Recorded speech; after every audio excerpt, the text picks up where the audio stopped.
Salut les investisseurs malins, j'espère que tu vas bien. Je m'appelle Gabriel Jarosson. Aujourd'hui, je vais analyser la levée de fonds de la startup Tezik, ça s'appelle comme ça, Tezik, en levée de fonds en ce moment sur le site WeSeed, sur la plateforme WeSeed. On va regarder tout ça ensemble avec à l'aide de mes critères d'investissement gagnants que tu connais peut-être. Je vais t'en reparler dans un instant. Avant de commencer, si c'est ta première fois ici, si ce n'est pas déjà fait, bienvenue. Eh bien, je t'invite à cliquer sur le bouton s'abonner en dessous de cette vidéo, juste là, le gros bouton rouge pour t'abonner à la chaîne YouTube Léonis, ne rater aucune de mes vidéos dès que je les publie et rejoindre plusieurs milliers d'investisseurs malins. C'est parti.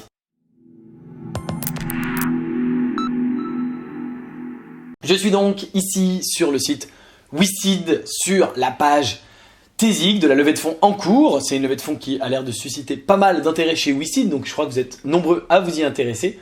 Et je me suis dit que j'allais t'apporter des éléments de réponse. On va analyser cette startup avec mes critères d'investissement gagnants qui sont ici, que tu connais peut-être si tu ne les connais pas. Je le dis à chaque fois en début de vidéo. Je t'invite, avant de regarder cette vidéo, à les télécharger. Le lien est juste en dessous dans la description, hein, c'est un des tout premiers liens juste sous cette vidéo.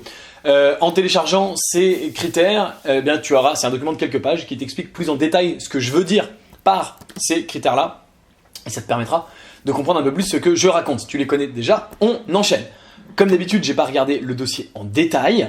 Je me suis contenté de regarder la petite vidéo de présentation et j'ai appris que Tezik fabrique un système de traitement d'eau par LED pour une eau plus saine, sécurisée n'importe où, n'importe quand. Je viens de simplement lire ce qui était écrit là, mais c'est ça. Tu as un petit boîtier que tu aperçois ici en fond d'écran derrière la vidéo qui permet de traiter l'eau directement à la source, directement au robinet. Donc, tout de suite d'entrée de jeu, comme d'habitude, il y a un certain nombre d'éléments qu'on peut tout de suite mettre en place. On peut tout de suite dire que c'est pas un produit 100% digital, donc ça correspond pas à mon critère de scalabilité d'effet d'échelle, comme toujours, mais c'est pas grave, on va quand même analyser le produit évidemment.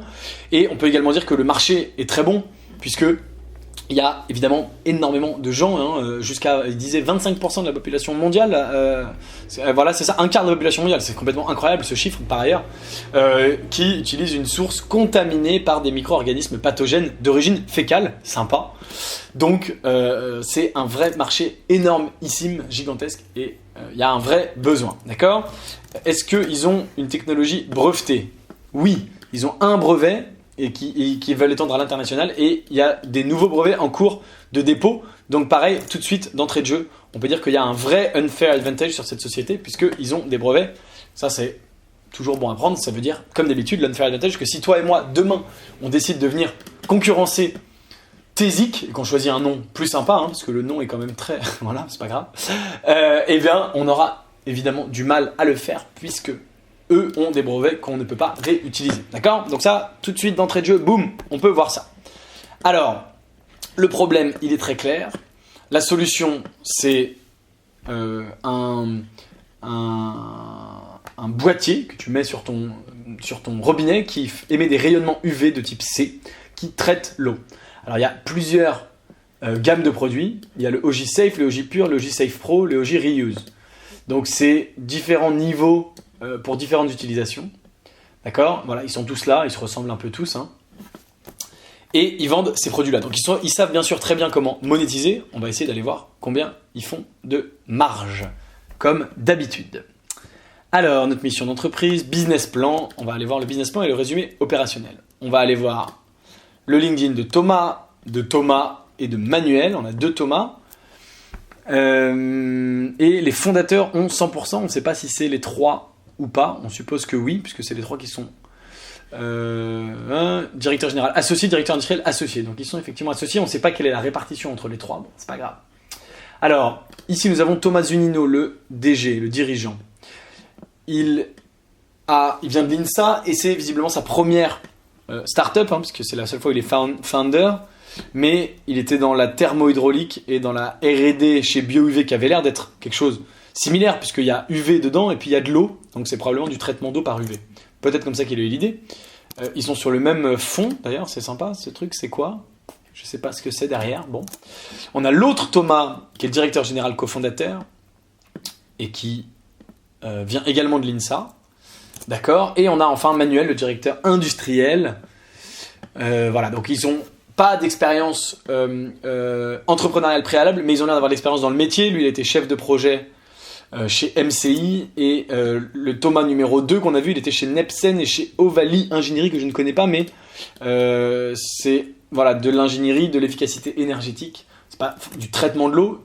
Thomas Zunino, lui, le premier, visiblement, c'était du traitement de l'eau. On va aller voir ce que fait BioUV, hein, mais ça m'a l'air. Désinfection de l'eau par ultraviolet, voilà, on est bien d'accord. Et Manuel, MCI, qui fait de l'équipement. D'accord. Et donc, il y a quand même voilà, pour être chef industriel, bah, évidemment, il était chez Vinci Énergie avant.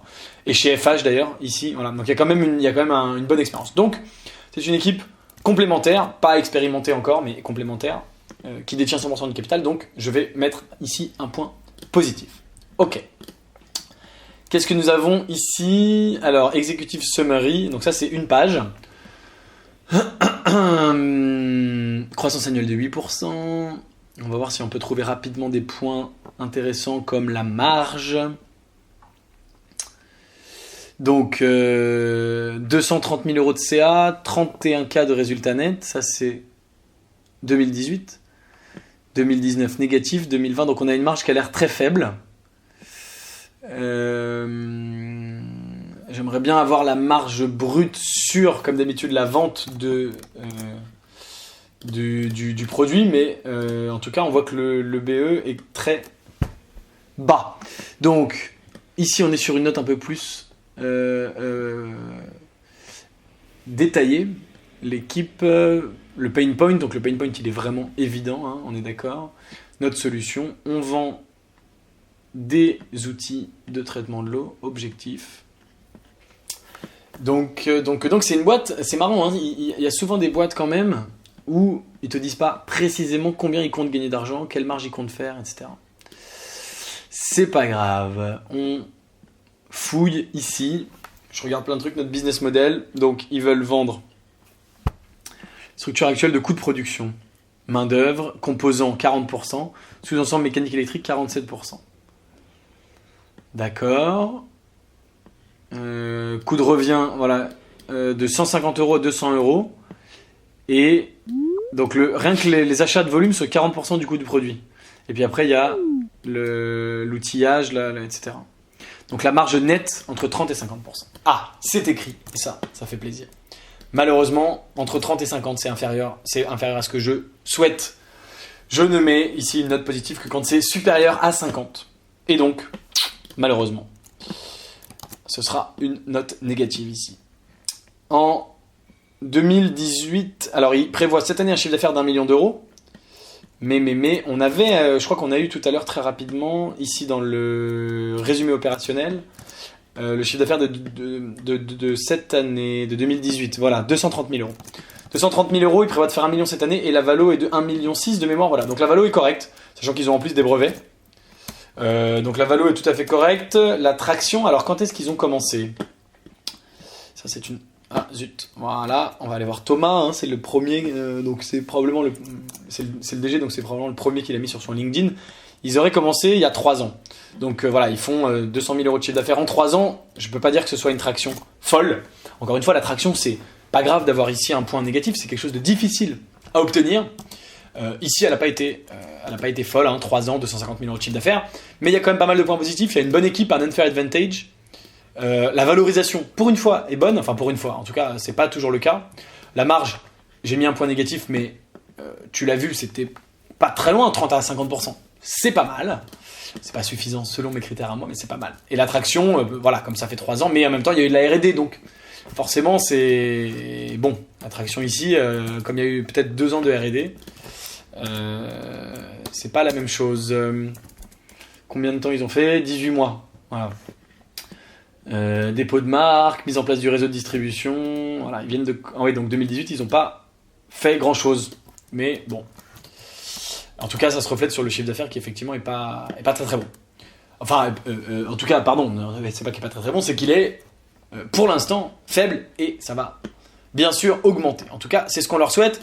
Le ticket minimum, c'est 100 €. C'est un levée de fonds en ce moment sur WeSeed. Je voudrais en commentaire que tu me dises ce que tu penses de cette startup. Est-ce que tu vas investir ou pas? Si tu veux savoir si moi, j'investis, moi Gabriel, à titre perso, dans cette startup, eh bien je donne la réponse aux membres de mon club privé que tu peux rejoindre si ça t'intéresse. Le lien est juste en dessous dans la description.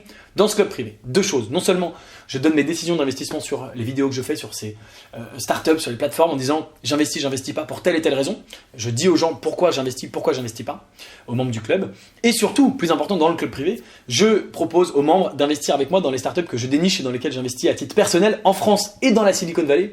Des opportunités d'investissement, des startups qui ne sont pas sur les plateformes en ligne, des sociétés qui viennent me voir en direct et qui sont des opportunités, selon moi, très très intéressantes. Donc si ça t'intéresse, tu peux rejoindre le club, le lien est juste en dessous dans la description. Merci de m'avoir regardé jusqu'au bout, dis-moi en commentaire ce que tu penses de Tezik, est-ce que tu vas investir, est-ce que tu investis ou pas. Si tu es arrivé jusqu'ici, merci de m'avoir regardé jusqu'au bout. Si la vidéo t'a plu, aime-la, partage-la. Si tu n'es pas encore abonné à la chaîne YouTube Léonis, c'est le moment de le faire. Et pour terminer, si tu veux une autre vidéo de moi, eh bien il y en a une qui devrait apparaître juste au-dessus de ma tête. Je te dis à très bientôt. Ciao.